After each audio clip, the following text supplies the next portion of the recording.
Let's go ahead and talk about the RTX 3050 and some of the benchmarks coming from videocards.com. NVIDIA GeForce RTX 3050 gets first 3D Mark scores. GTX 1660 Ti performance with DLSS and ray tracing.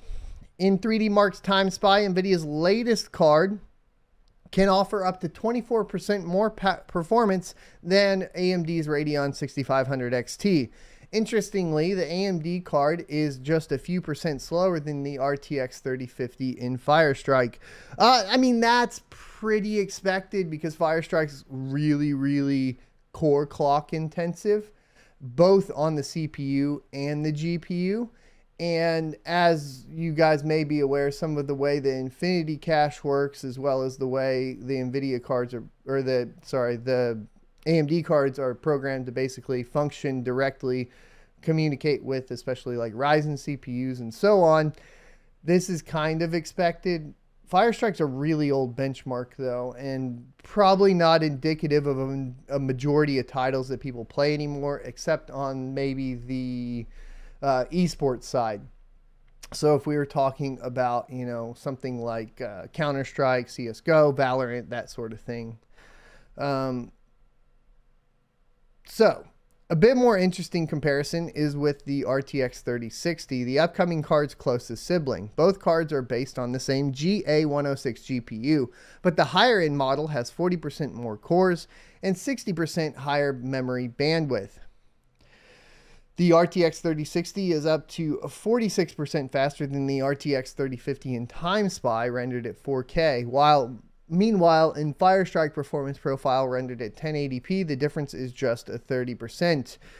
Good news here, that might be kind of like for a budget GPU. What we're seeing here, if we compare like Time Spy to Firestrike, what we're comparing here is maybe like Flux or Ton to Ethereum. It's not a direct one-to-one comparison, but seeing that you're only looking at 30% more on the RTX 3060, I would assume that number to be about the same in relation to like Flux performance, somewhere around there. Of course, 3D Mark scores are no longer as important for gamers as they used to be, especially when new technologies are in places such as ray tracing or DLSS. However, they still serve well for SKU comparisons, especially under the same architecture. One should notice that the RTX 3050 performance should be on par with the GTX 1660 Ti, the most powerful non-RTX Turing from the previous generation. This card lacks ray tracing and DLSS support, and yet it retails at a minimum of €480. That is significantly higher than what you can pick up the 6500 XT for, though. Hopefully this is not an indicator of the actual retail price. The card will launch on January 27th, but the first independent reviews drop a day sooner.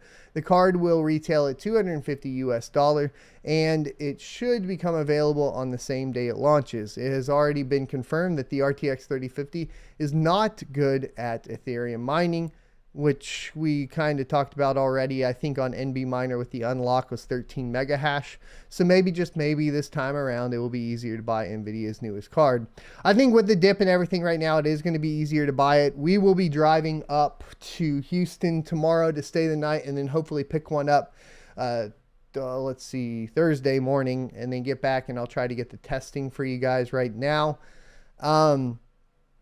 I think there's definitely some potential here for like budget mining rigs, especially if you're not mining Ethereum. And I think that it might actually end up being a lot better for mining than what we are hearing from traditional media, traditional tech media. I don't think that they've really dug into it quite as far as they should.